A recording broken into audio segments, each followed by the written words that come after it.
Hey everyone, welcome to Wax Pack Wisdom. I'm Jake T. O'Donnell. I'm going to give you a little bit of an update of where we're at on the 68 top set build. As you can see, I got stacks. There's actually a fourth stack right here that you can't see on the camera.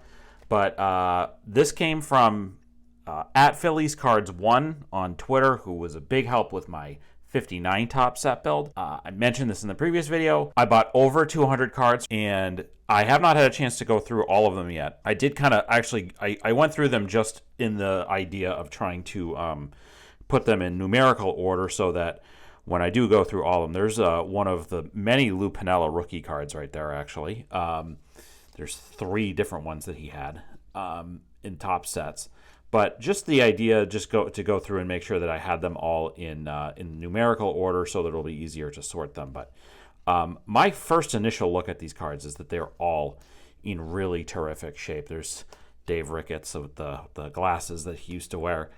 Obviously we're not going to go through all these cards here, but I did just want to share that we got these cards. Did get these from at Phillies Cards 1. There's a nice Rusty Staub, big time star, the 60s and 70s into the 80s. Some others. See, that one's a little bit, this one might be an opportunity to upgrade at some point because it is pretty badly miscut, but still actually a pretty sharp card. So I think that, so my process is I have time, I'm recording this Friday night, and this will be kind of more or less a multi-part video. My process is going to be to go through all of these cards and make sure that they're up to snuff. I will note if they need to be upgraded or not, and I will sort of check off that I have them, that they were part of the order that I made, and I will get them in my binder, and we'll go from there. As of right now, I have 57 cards that I need that I don't have, and I believe I've noted about 3 or 4 cards so far that I could probably stand to upgrade. So that's where we're at. I'm going to be going to a card show the weekend of June 22nd and 23rd out in Marlborough, Mass. And I'm hoping maybe at that show I'll be able to knock out a bunch more of those cards. So that is it for the 68 Tops set building update. I'm going to share some more mail over the course of this video. And I'm going to do that right now. Okay, so the mail that I want to share came from Prewar Card Collector on Twitter, somebody who sells a lot of old cards.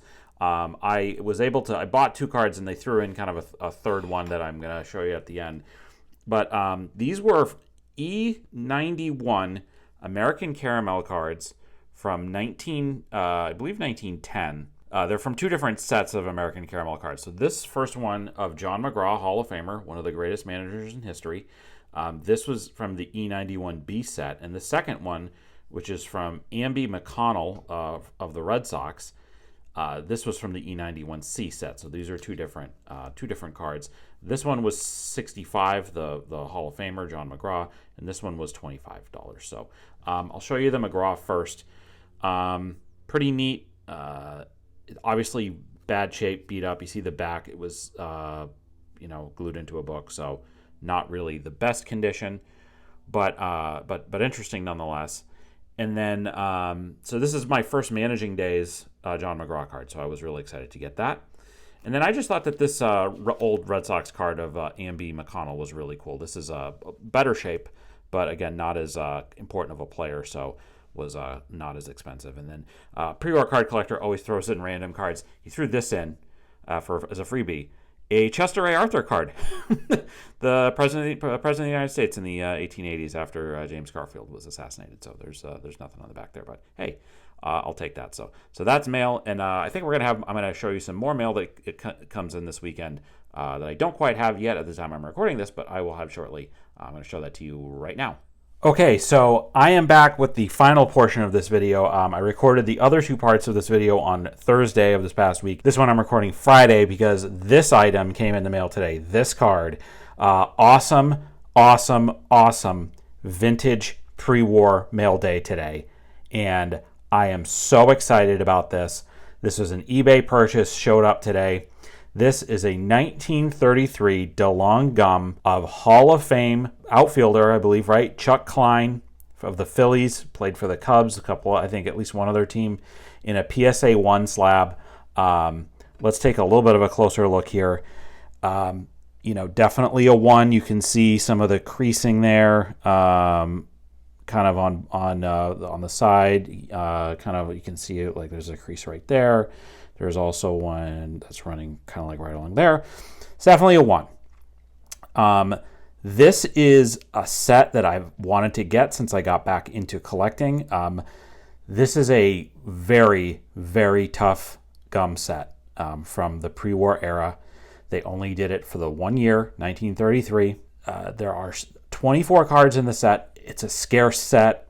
A lot of Hall of Famers, a lot of tough Hall of Famers. Chuck Klein being one of the Hall of Famers in that group. I believe of the 24 cards in the set, there are 15 Hall of Famers. And this was a regional set. This was a Boston set. So if you look at the back, you'll see that there is a note about baseball.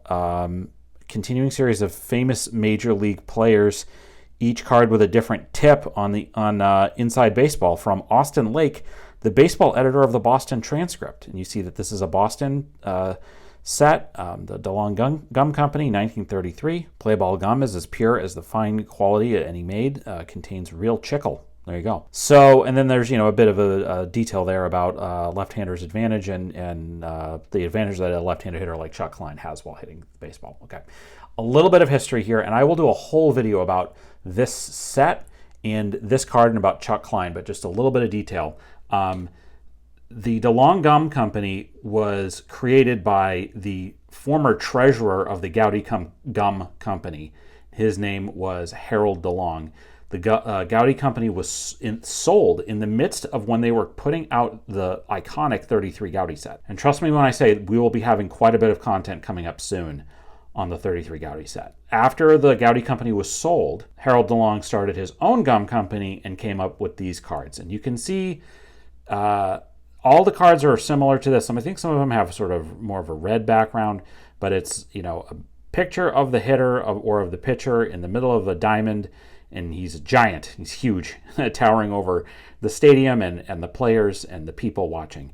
And it's such a cool design, very unique for the era. And this was a very, like I said, rare set. I think it was, regional to Boston. I guess maybe it got out to Chicago. It was not, this is during the Depression. There was not as much distribution. I was watching this item on eBay for several months. And over this past weekend, I just decided, you know what, I'm going to buy it.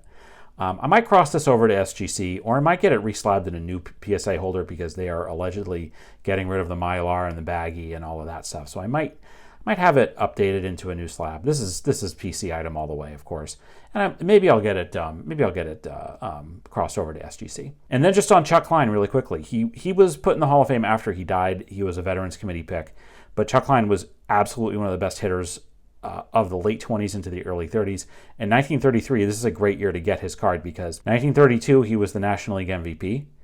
And the next year, 1932, he was the National League MVP. And this year, 1933, he was the National League Triple Crown winner.